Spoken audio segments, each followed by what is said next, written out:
Family and fellow soldiers, I'm the Professor, and this is the Moment of Truth.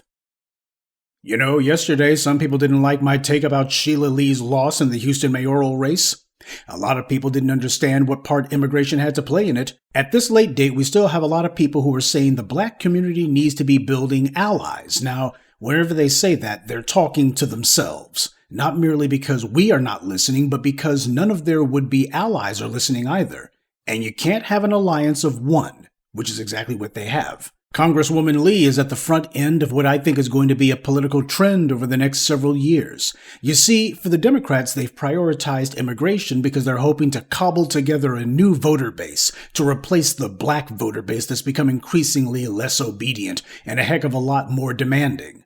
The problem is this switch that they're trying to do is costing them votes, it's costing them support, it's costing them political office. Because no one wants to address the economic and social effects that immigration has brought about, they're deciding to try to ignore it instead. But they're seeing that it cannot be so easily ignored.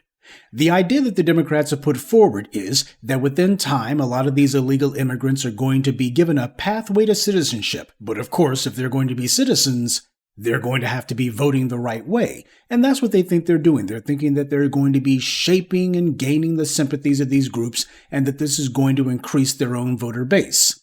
The idea of bolstering voter turnout by having immigrants brought into the system isn't going to work the way the Democrats are hoping it will, because you cannot separate the culture of the countries that the immigrants come from how they vote, though people are trying. And it's not just Hispanics we're talking about either. When you look at the LA City Council's Latino racism scandal, you also found that there was a lot of anti-black racism, but also a lot of racism at other brown-skinned Mexicans. And although nobody really gives much attention to it, there's also a similar pattern among Asian immigrants, particularly those from India. From people like Dinesh D'Souza, Vivek Racist Swami, or Mindy Kaling's brother, you see that there's a whole lot of virulent racism that's being exhibited here. In Britain, the most vitriolic racism and white supremacist sentiment has come from Indian Britons like Suella Braverman and Priti Patel.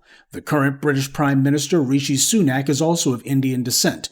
He's enormously wealthy, and he shares the same bigoted views as Patel and Braverman, but he's smarter than to express it openly like they do. And while the Democrats and a lot of their black cheerleaders are trying to make it seem as if immigration is basically a zero-sum game where it's going to be all upside with no disadvantages, politically, it's exactly the opposite.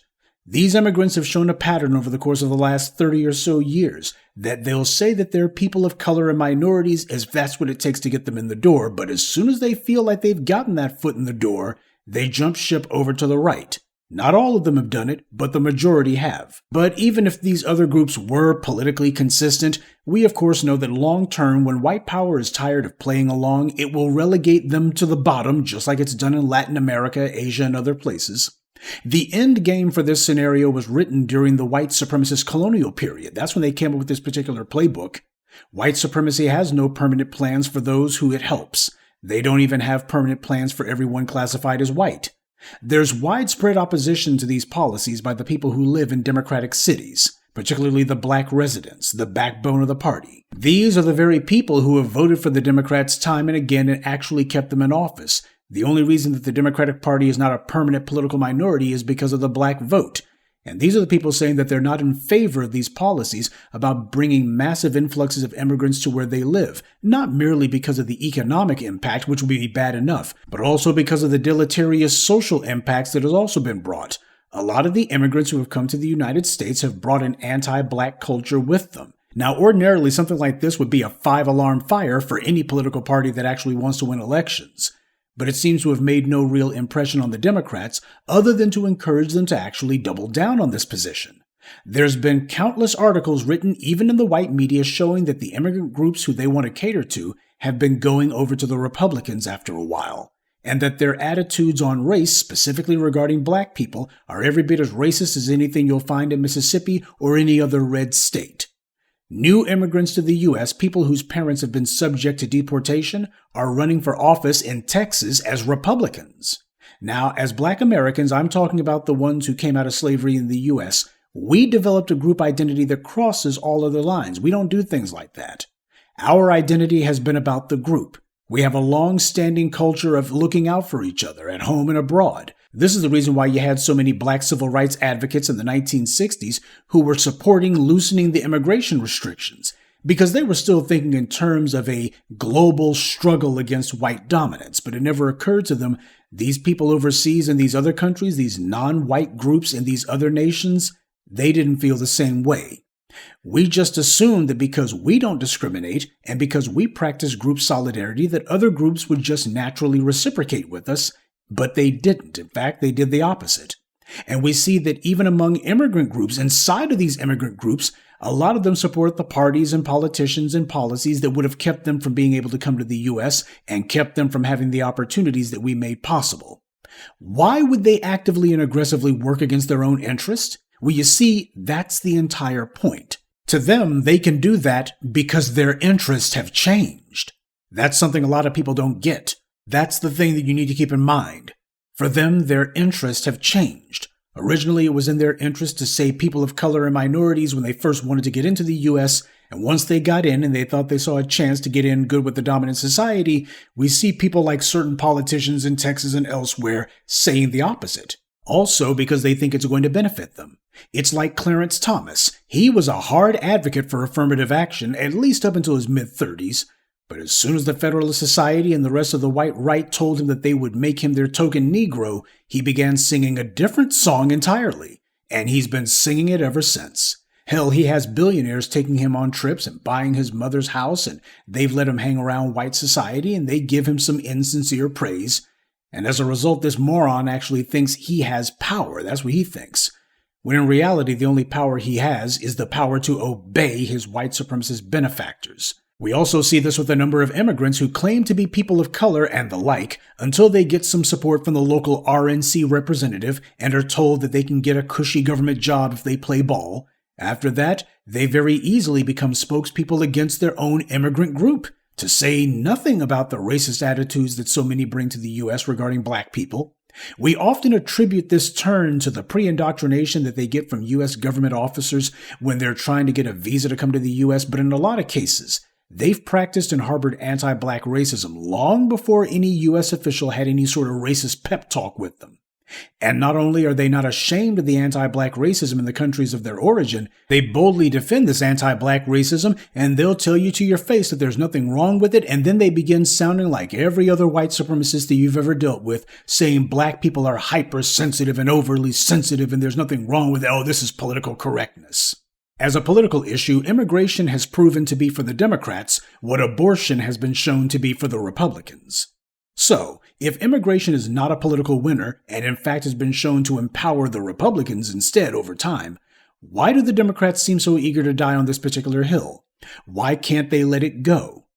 Look at who their donors are, the same as the Republicans. Also, look at who the thought leaders are for the political left. See it the way they do if you want to understand it. Immigration is not seen the same way by the political leadership as it is seen by the social activists. And neither one of them look at it the same way as American businesses, and that includes the banks, by the way. The political class look at it as a tool of socio-political engineering. The business class look at it as just another revenue source. Both completely misunderstand it or refuse to understand it. For the nation's political leadership, the inside the DC Beltway culture is a bubble, the same as it is for America's corporate leadership. These guys live in gated communities or in secluded estates, or for many of them on their own private islands. For them, they don't live in the same country as everyone else. They've transcended that a long time ago. They see themselves as nations unto themselves. Whatever satisfies their monetary greed or satisfies their political ideology is objectively good in their opinion. They don't care about the harm their agendas do to others because to them, these other people don't exist. The only thing that exists is what they want. This is why you have people like Stephen Reed who live in majority black areas and yet brag that they can win without the support of black people. They think and talk and act just like any other white supremacist. As the Karen Basses and Willie Browns and Stephen Reeds and Eric Adams and Barack Obamas and Kamala Harrises see it, they can spit in black people's faces openly because they've transcended blackness. That's what happens when you get in good with the dominant society. You've escaped being black. They are in cities, and in Obama's case, an entire country, where black people are a small minority. And yet they were able to get political support from all of these non-black groups. They were able to get money and votes from all of these non-black groups, enough to get them into office. So to them, what do they need black people for? They're out for themselves, period. Their public statements are meaningless. We can see what they're doing, and that tells us everything. As they see it, having to talk about what black people must get is a deficit for them. That's a bad thing. It makes their white donors uncomfortable, and it also displeases non-black constituencies who feel as if they've found a comfortable place under the dominant society. They're thoroughly focused on what they see as the political and economic goals of the immigration policy they're forwarding. They don't care about the problems and consequences that have also come from it. The politicians think that their political offices are their personal property, so the attitudes and beliefs of the immigrants are inconsequential to them. At least they think they can be made to toe the line. The corporate donors have the same belief, fashioning their businesses around cheap immigrant labor and, for the banks, remittances. They think this will enable them to barricade themselves behind a wall of money, so it won't matter what the social impacts are. They're separate from the society, and their money gives them the ability to manipulate people like pieces on a chessboard. As Jay Gould said, I can pay half the working class to kill the other half. This bubble that the political and corporate leadership have manufactured for themselves to live in has given them a hideously myopic view, and they have a media that they control which pats them on the back. These Negroes who think that they've transcended blackness can only play that game when they're being supported by the white power structure. Kamala Harris wouldn't even have become a paralegal, much less a DA, much less a senator, if the white political operators who rule California politics hadn't selected her. But as we've seen in places like BET, eventually they always get tired of humoring these would-be tokens, and at that point they go ahead and put some non-black woman in those jobs. It's not about qualifications or loyalty. It's about whomever best suits white supremacy's interest at the moment. This is why we're not letting them talk their way around the issue with us. We opened the door for immigration for a lot of people. We fought for the policies that they were able to benefit from when they got here, and we got a slap in the face. The black misleadership class may think that this isn't a problem since they're an ethnic group of one, but for the grassroots, we're going to keep standing up for our interest. Because unlike some of the people we've been seeing switching teams, our interests don't change. Good day, and be one. I'd like to take a moment to mention some of our contributors: Sherman Marshall, Eric Boykin, Starlet Thompson, Earl Gates, and Jesse Good. Salute to them and thank you to everyone for listening, liking, and sharing this message. Black empowerment only exists because of you.